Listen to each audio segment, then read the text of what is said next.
Assalamualaikum warahmatullahi wabarakatuh. Saya Kaisa Najma dari kelas Manajemen Minggu SDMB. Saya dari kelompok 4. Di sini saya akan menjelaskan proses seleksi dan rekrutmen SDM pada MSDM Internasional. Pelaksanaan dan proses seleksi internasional. Proses seleksi untuk sebuah tugas internasional harus memberikan sebuah gambaran yang realistis kepada karyawan, baik kehidupannya, pekerjaannya, dan juga kebudayaan di sana, di mana karyawan tersebut akan dikirimkan ke negara tersebut. Kompetensi utama yang paling sering disebut-sebut atas karyawan global yang berhasil, yang pertama itu ada penyesuaian kebudayaan. Hal ini sangat penting untuk keberhasilan global bagi seseorang adalah cara mereka menyesuaikan diri dengan perbedaan kebudayaan di sana dalam tugas luar negeri yang mereka jalankan. Kesadaran akan persoalan dan perbedaan kebudayaan serta penerimaan tuntutan dan kebiasaan kebudayaan yang bermacam-macam merupakan bidang-bidang yang perlu dievaluasi.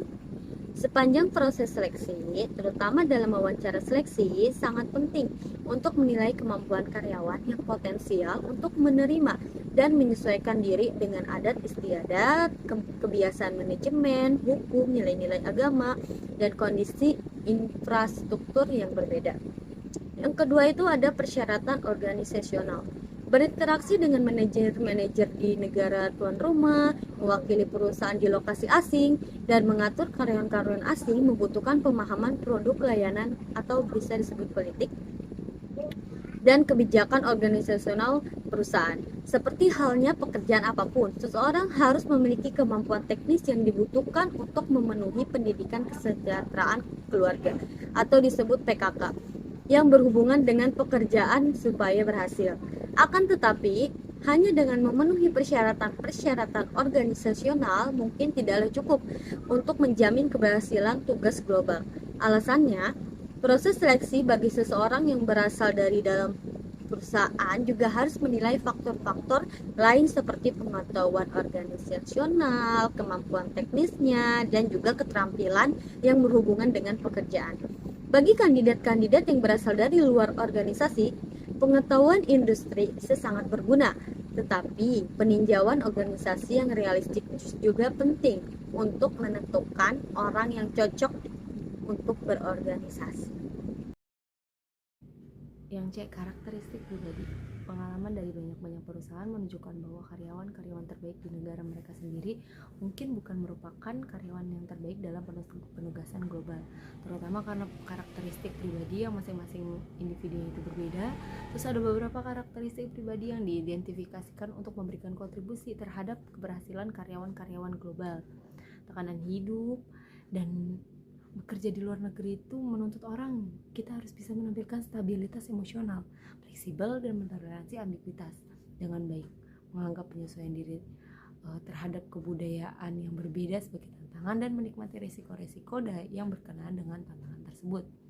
Selain itu juga tuntutan fisik karena perjalanan, zona waktu yang berbeda, jam kerja yang panjang, serta pertemuan dan makan malam bisnis yang sering terjadi memberikan tekanan yang signifikan kepada karyawan global.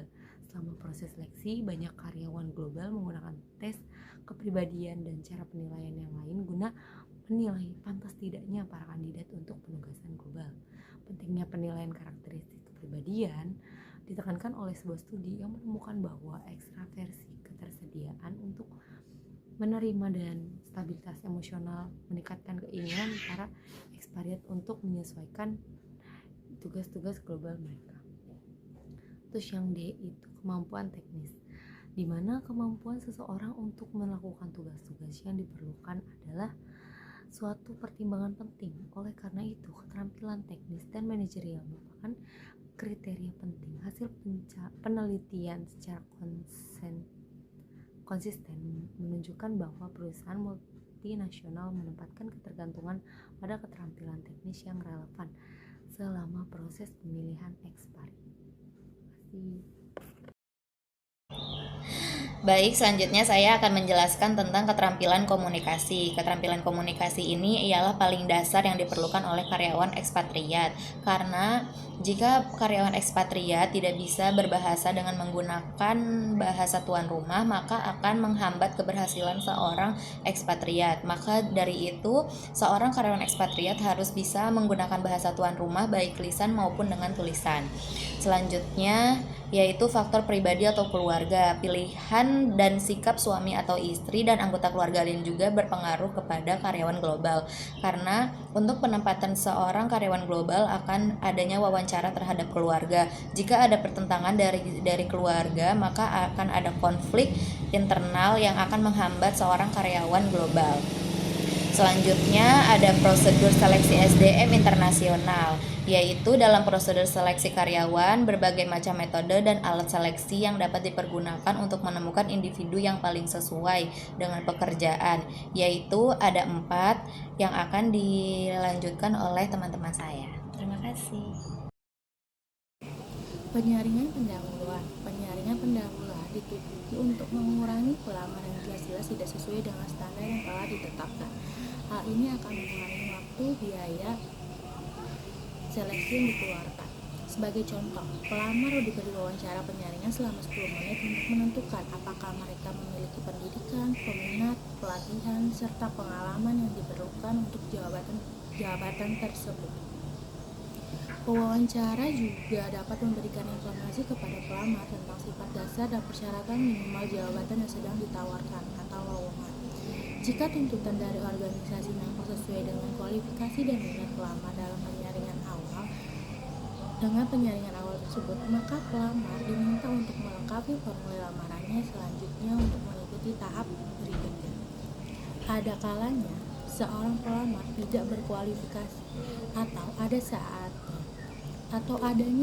ada kalanya seorang pelamar tidak berkualifikasi untuk jabatan tertentu, tapi beliau berkualifikasi untuk lainnya. Maka individu tersebut menjalankan proses penyaringan tersebut diberi informasi seluruh kebutuhan sumber daya manusia dan organisasi, maka akan dapat menyesuaikan jabatan yang cocok untuk kualifikasi mereka.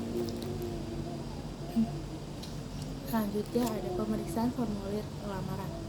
Di samping wawancara, belangko lamaran adalah yang paling umum digunakan sebagai alat formulir lamaran pada umumnya untuk mengumpulkan informasi tentang pendidikan, pengalaman, dan karakteristik personal pelamar. Formulir berbeda dapat digunakan untuk jenis jabatan yang berbeda pula. Buku-buku pernyataan dalam formulir lamaran tidak juga sama dan tidak boleh memperhatikan informasi-informasi yang bersifat rasial seperti suku, bangsa, agama, pribumi atau non-pribumi dan